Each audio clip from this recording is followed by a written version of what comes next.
जर बापानं धोत्रामध्ये आजारी असताना देहधर्म केला, विष्ठा टाकली, विधी झाली, संडास झाली, तर मुलगा धुतो का मुलगी? मग मुलगी जर समजा तिच्या लेकराची चड्डी धुत असेल आणि बापाची विष्ठेनं भरलेलं धोतर धुत असेल, तर ती माय का मुलगी? माय महाराज. म्हणून माईलाच लेकराची भूक कळत असते. म्हणून वयाच्या 5व्या वर्षी 3ऱ्या वर्षी ती म्हणते बाबाला भूक लागली. कारण शरीर दोघा जणांचं एक आहे. मुलगी म्हणजे बापाची झेरॉक्स आवृत्ती. झेरॉक्स आवृत्ती जशाला तशी. म्हणून मुलगी बापाच्या क्रॉस लाईन पडलेली असते. बापाच्या प्रकृतीवरती मुलगी जाते आणि आईच्या प्रकृतीवरती मुलगा जातो. हेही शास्त्रानं आणि संस्कृतकारानं गोड स्थितीत सांगितलेलं आहे.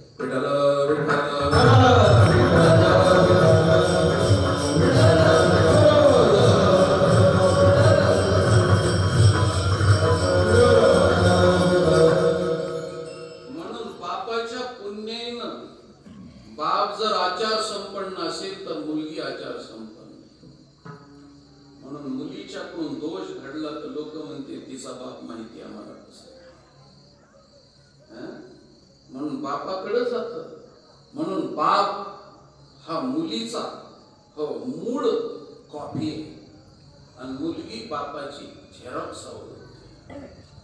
म्हणून हा नियम सांगायचा आहे आणि त्याच्यामुळे त्याला लागलेली भूक तिला कळते आणि मग ती आईला सांगते ताट वाढ. आणि ताट वाढलं की महाराज तिला दम निघत नाही. ती ताटाच्या जवळ जाऊन बसते आणि बसल्यानंतर खात नाही. तुम्ही बारकाव्यानं कीर्तन ऐका, नंतर घरी जाऊन प्रॅक्टिकल बघा, थेरी आहे. ती घास मोडते आणि मोडल्यानंतर स्वतःच्या तोंडात नाही महाराज. तिचा हात पुरत नाही बापाच्या तोंडावरती घालण्याकरता म्हणून डाव्या हाताला आधार देऊन उठते आणि तो तुकडा घेऊन बापाच्या तोंडात. आणि ज्यावेळेस मुलगी बापाच्या तोंडात घास घालते त्यावेळेस ज्ञानोबा सारख्या अपत्य नसलेल्या ब्रह्मचारी असलेल्या माऊलीला सुद्धा ते दृश्य पाहून हृदयाला महाराज पीड पडतो आणि माऊलीच्या लेखणीतून शब्द बाहेर पडतात. बाळक बापाची ताटी निघे आणि बापा त्याची जीवू लागे, तो संतोष लेनी वेगे मुखची ओढवी. आणि मग खाली वाकून तिच्या हातातला तुकडा घेऊन एक मुका भारक्या गालाचा घेऊन म्हणतो वा वा वा वा, माझ्या ताईनं मला फार सुंदर तऱ्हेचा घास घातला. तिनं घास घातला त्याच टाइमला खरं पिंडदान झालं. पुन्हा पिंडदान केलं काय नाही केलं काय, तो शुद्धीवर पिंडदानाच्या टाइमला असला काय नसला काय काळजी नाही त्याची कोणत्या गोष्टीची. मुलीनं त्याला खरं जीव घातलं पिंडदान केलं. म्हणून मुलीचं प्रेम हे अमोघ आहे महाराज, अमोघ आहे. त्या प्रेमाला कुठल्याही प्रकारची जगाच्या पाठीवरती उपमाच देता येणार नाही. म्हणून असं अमोघ प्रेम मुलीचं आहे. त्या मुलीच्या प्रेमासारखं देवावरती प्रेम करावं. आणि तुम्हाला आम्हाला हा धडा शिकवण्यासाठी माझ्या नाथ महाराजांनी महाराष्ट्रातल्या तुमच्या आमच्या लोकांच्या बोर्डावरती आणि पाटीवरती खडून धडा लिहिला. आजच्या अभंगाचं पहिलं चरण. जय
कारण बापाच्या ओळखीवर आणि माहेराच्या ओळखीवर मुलीची खानदान असते. म्हणून खानदानी मुलगी बापाच्या कुळावरती शोभत असते. मी आपल्याला जाता जाता एक प्रश्न विचारतो. आमच्या माता भगी नांदायला जातात, त्या नवऱ्यासाठी नांदायला जातात का दीर भायासाठी नांदायला जातात, का सासू सासऱ्यासाठी नांदायला जातात, का संसाराचं कर्तव्य करायचं म्हणून नांदायला जातात, का स्वतःची इच्छा पूर्ण करायची म्हणून नांदायला जातात? प्रश्न विचारलाय. तुमच्याकडे नांदायला जात नाही का? मग मी पुन्हा प्रश्न विचारतो तुम्हाला. आमच्या माता भगिनी नांदायला जातात की नवऱ्यासाठी जातात, का मुलं होण्यासाठी जातात, का स्वतःची इच्छा पूर्ण करण्यासाठी जातात, का संसाराचं कर्तव्य करण्यासाठी जातात, का सासू सासऱ्याच्या सेवेसाठी जातात, का दीर भायाच्या बरोबर भांडण करायसाठी जातात?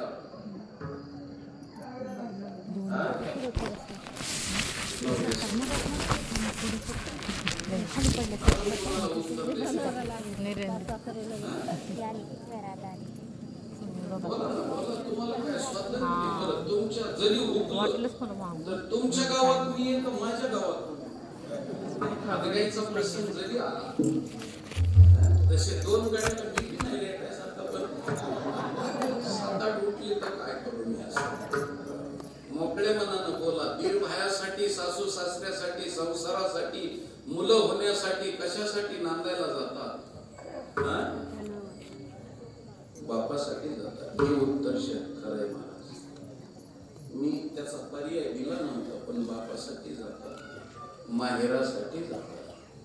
म्हणून महाराज, नवरा पसंत नसला तरी कधी ती मुलगी म्हणणार नाही मला नवरा पसंत नाही, माझ्या बापानं जिथं दिलं बाई तिथं मला राहायचंय आणि माझ्या बापाचं मला नाव मोठं करायचं, त्याच्यासाठी मी नांदते. म्हणून जन्मभर इच्छा नसताना सुद्धा बापाच्या नावाला जपत असते. म्हणून हयातभर मुलगी बापाच्या नावाला किती जपते, मुलगा किती जपतो, मुलगी किती जपते, बारकावेनं बघा. मुलगी बापाच्या नावाला किती जपते सांगू का? कुणाच्या बरोबर बोलायचंय ती बापासाठी, कुणाच्या बरोबर चालायचंय ती बापासाठी, कुणाच्या बरोबर हसायचंय ती बापासाठी, काय नेसायचंय ती बापासाठी, हो कसं राहायचंय ती बापासाठी, काय खायचंय ती बापासाठी, कुठं जायचंय ती बापासाठी, आणि प्रत्येक पाऊल हो बापासाठी, आणि नाकाच्या शेंड्यावरती नजर ठेवून जन्मभर जपायचंय ते बापासाठी. एवढं तुला बापासाठी करावं लागतं महाराज. म्हणून नांदणं म्हणजे सर्वसामान्य गोष्ट नाही. आमच्या साहित्यिकानं, संस्कृतकारानं सांगितलं, क्षुरस्य धारा निशिता दुरत्यया दुर्गम पतस्तत कवयो वदन्ति.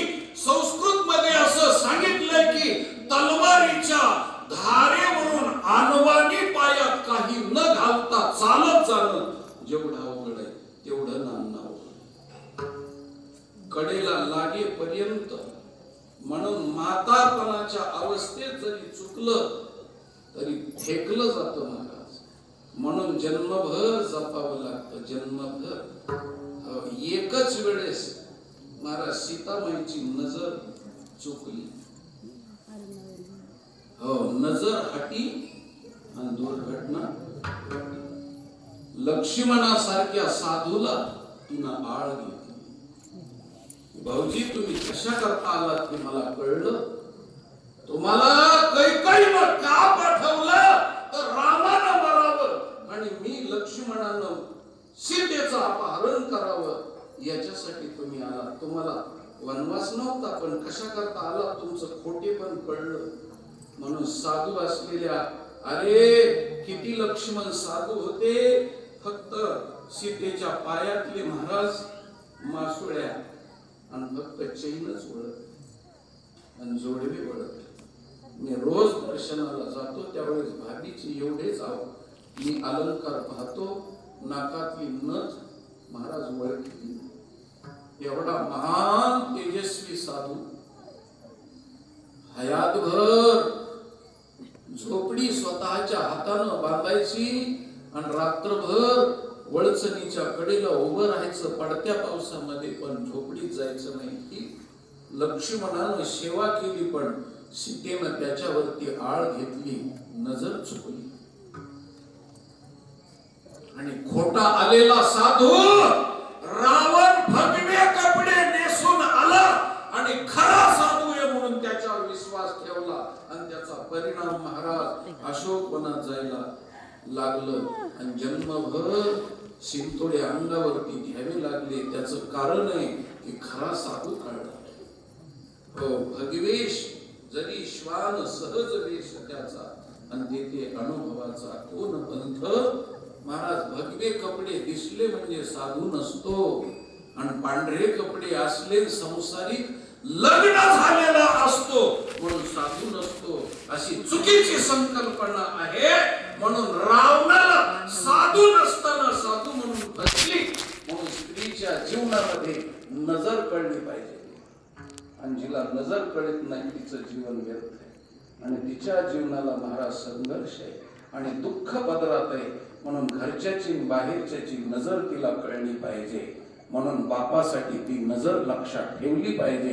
म्हणून स्त्रीचं जीवन तलवारीच्या धारेहून चालण्यासारखं आहे आणि एवढं करूनही ती बापाच्या नावाला जपत असते. तसं मुलाला बापाच्या नावाला जपण्याची काही गरज नाही ना. काय गरज आहे? गटार गल्लीचा जरी झाला तरी पंचायत नाही महाराज. मुलाला बापाच्या नावाला जपण्याची गरज नाही. म्हणून मी जाता जाता तुम्हाला सांगतो, मुलीचं बापाचं कधी भांडण झालेलं तुम्ही पाहिलं?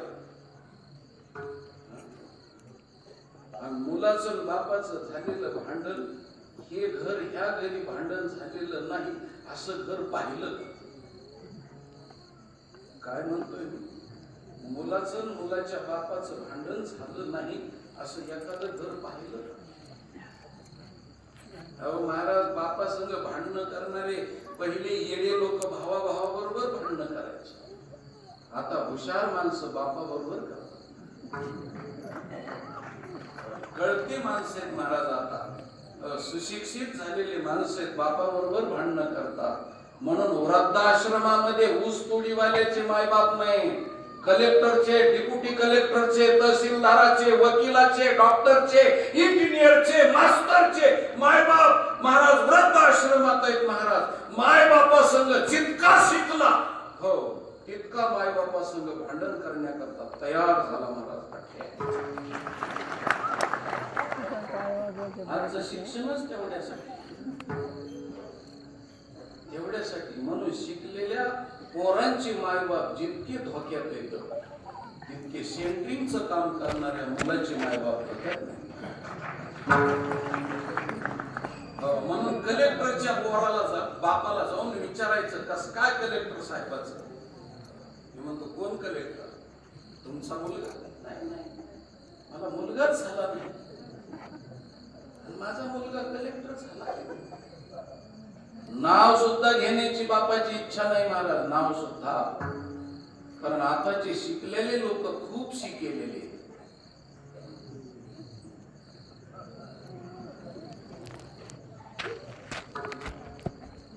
हनुमंतरावला उड्डाण मारल्यामुळं कळलं, पण बाकीच्याची रेंज गेलेली. टावर खालीच रेंज नाही, टावर खालीच रेंज नाही. काय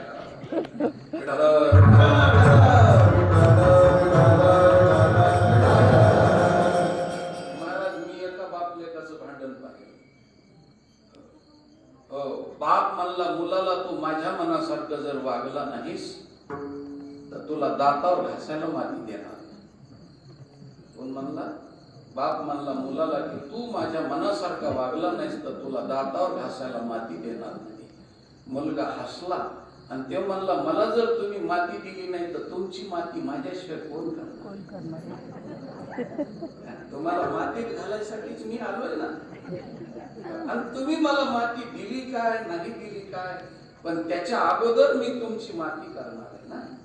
तुम्हाला मातीत घालणार आहे ना? हो, माझ्याशिवाय कोण करणार आहे?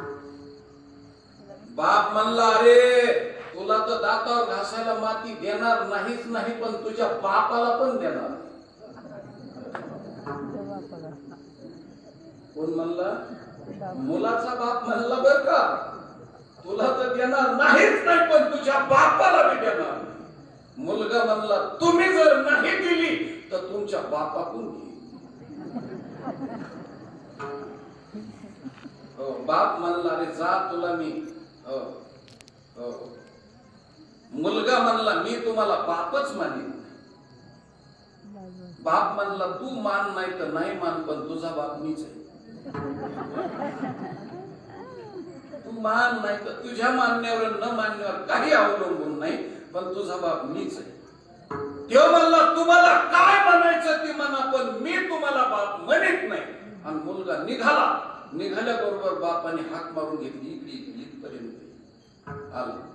त्याने पाठीवून हात फिरवला, सांगितलं, मला बाप नका का मानेनास, त्याचं मला काही दुःख नाही, पण दुसऱ्याला कुणाला बाप मानू नको, एवढीच इच्छा आहे.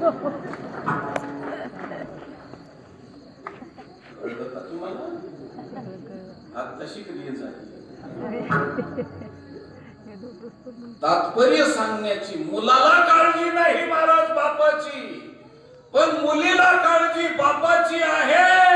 म्हणून मी आता सांगतो, मुलाचे बापाचे जर भांडण झाले तर मुलाच्या विरोधात कोर्टामध्ये बाप याचिका दाखल करतो का पोलीस स्टेशन मध्ये, का एसपी ऑफिस, कुठं तक्रार दाखल करतो बाप? मुलाचे बापाचे भांडण झाले, पुन्हा एकदा सांगतो, तक्रार कुठं दाखल करतो बाप? तुम्ही सांगत नाही. हो, कारण तुम्हाला वाटतं मग तुम्हाला रोजानी कशाला लावलंय. आम्हाला जर येत असतं तर तुम्हाला कशाला बोललेलं असतं. तुमचं बी खरं आहे महाराज. महाराज पोलीस स्टेशनला तो दाखल करीत नाही ना कोर्टात याचिका दाखल करीत नाही. रात्री भांडण झाल्यावर बिना अन्ना पाण्याचा बाप झोपतो आणि सकाळच्या पारी आंघोळ केल्यानंतर शर्ट खाली वडीतच निघाला. त्यावेळेस बायको म्हणते, कुठं चालला? ते म्हणतो, मसन वाट्यात. गेला महाराज. बाप कुठं गेला? मुलीच्या घरी. कारण त्याच्या हृदयाचा पीस तुकडा, म्हणून तिथंच कारण सांगायचंय त्याला, दुसरीकडे नाही सांगायचं. मग मुलीकडे गेला, चेहरा पडलेला मुलीनं पाहिला, किती विचारते, बाबा काय झालं? चेहरा कशामुळे पडला? काय झालं? वळकीला तिनं. महाराज गळ्यात मिठी मारतो मुलीच्या, आणि ढसा ढसा ढसा बाप रडतो आणि सांगतो, ताई तुझ्या भावानं माझ्याशी भांडण केलं होतं. तुझ्या भावानं माझ्याशी भांडण केलं. तिला भावालाही बोलता येत नाही, बापालाही बोलता येत नाही. महाराज वळचणीच्या कडेला जाऊन दोन डोळ्यातले अश्रू गाळते आणि मुलगी रडलेली पाहिली की बापाला सुप्रीम कोर्टात आपली याचिका दाखल केलेल्याचा भास होतो आणि मुलीजवळ सगळं बोलतो. कारण हृदयाचा पीस म्हणजे मुलगी आहे, म्हणून गुज बाप मुलीला सांगत असतो, दुसऱ्या ठिकाणी सांगत नाही. म्हणून मुलगी आणि बाप अशी गोष्ट आहे की महाराज मुलीचं लग्न झालं म्हणजे बाप सुटला नाही. ज्या दिवशी मुलगी मरल किंवा बाप मरल, दोघांपैकी जे एक मरल त्या दिवशी मरणारा व्यक्ती सुटला, तोपर्यंत सुटला नाही. म्हणून बापाचं आणि मुलीचं हे अतूट नातं आहे. म्हणून जर मुलीचा जर संसार नीट नसला आणि तिला जर सासरवास असला तर महाराज मुलगी सांगते, बाबा मला या कजा घरी कशाला दिलं? बाई माझं चुकलं, काय सांगू, मला वाटलं मोठं घर आहे पोकळ वासाने, मला वाटलं माझ्या लेकीला बरं होईल म्हणून हुरळून गेलो मी. आणि मला आत्ता लक्षात आलं हे तुला वनवासात टाकलं. तापलेल्या तव्यावर बाई जसे ज्वारीचे दाणे तडतड करते, तसं तुझ्यासाठी मी रात्रंदिवस जळत असतो. सासूरवास तुला होतो, पण चटके मला बसतात. चटके मला बसतात. काय सांगू तुला, बिना अग्नीचा पोळून निघालो मी. रात्रंदिवस झोप नाही, अन्न खातो मला, मी खातो अन्नाला. तुझ्यासाठी मी झुरत असतो. म्हणून मुलीसाठी झुरत